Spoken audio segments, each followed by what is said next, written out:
Good afternoon. I thought I'd come and sit in the woods again as I'm very tired today and I don't seem to have enough energy to get back up the hill. I usually go around twice, but today I'm going to sit here and chat about something. I was going to have a chat this morning, but I ended up tidying up the workshop, which was long overdue. There's various things on my mind. I think I'll try and start with the one that I think would be most useful, if anything that I say can be useful. I mean, I know that's debatable, but I found it useful, put it that way. And that's the matter of untangling um, unresolved history. I take this from sort of the field of psychology. Gabor Mate is the psychologist that I used to like to listen to, or psychiatrist, I don't know what he is exactly, therapist, and or perhaps Freemason. And also from Castaneda, another suspect. You know, everybody in the public sphere really has to be subjected to scrutiny. And according to Don Juan, at a certain point, he recognizes in his acolyte Castaneda something that's blocking him, and he's a sorcerer. So whether you believe this or not, but he is able to see what it is, and he quizzes Carlos and says, you need to get free of that promise that you made. And Carlos has no idea what he's talking about. And Don Juan tells him, well, it's a promise that you made. And then he describes a boy and the clothing that he's wearing. How he's able to see that, I have no idea. I mean, this is an event that took place at a different time and in a completely different part of the country, of the world, really, because I think their conversation is happening somewhere in Mexico, and Carlos's childhood would have been spent in Peru. I believe that he was born in Peru, and he presumably went to school there. But nonetheless, the description by Don Juan triggers a memory in Castaneda, and he remembers that he had some kind of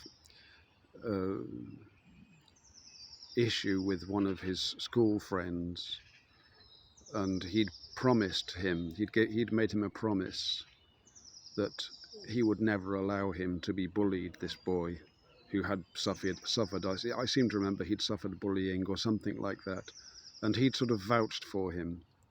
And then he'd completely forgotten about it for all of his life, and this had happened, when he was probably 10.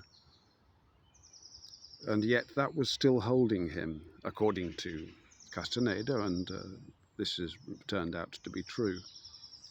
And I found that this is true also for me.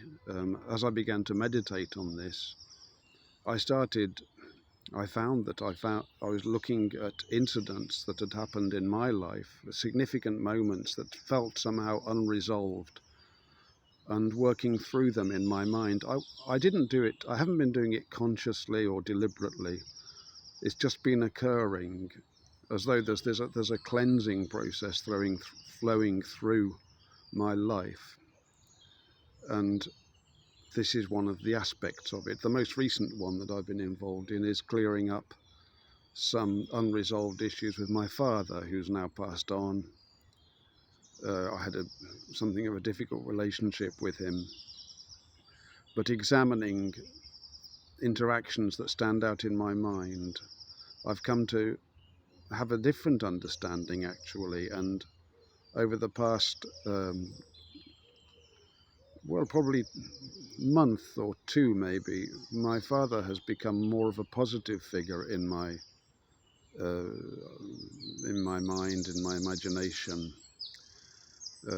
He was a stoic. He was quite a fellow, and he was an adversary for me as a young boy. rather than an ally, and I resented him for that. But of course now I've come to understand how valuable an adversary is in shaping us and in assisting us to understand.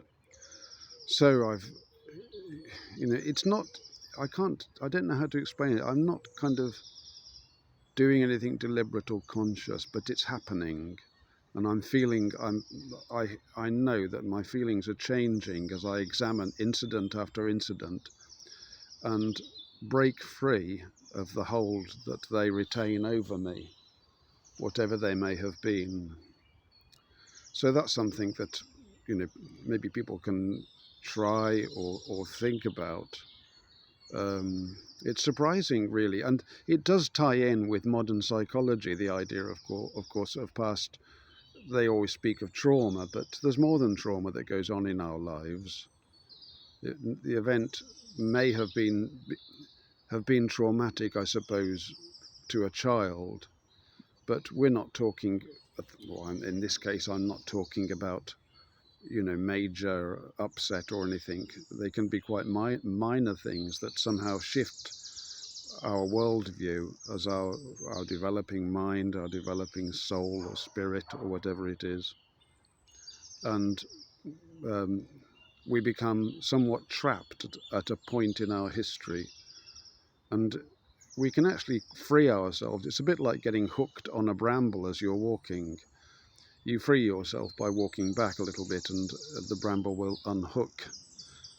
But I think sometimes, I'd been forging forwards, but there'd been a thread of my scarf, as it were, had been attached to something and I couldn't get anywhere. So freeing up those things is tremendously helpful. And all you have to do really is go back and look at it. And as you look at it, you'll see that there are different aspects, and your memory might be deceiving you about it. I think it's something like that.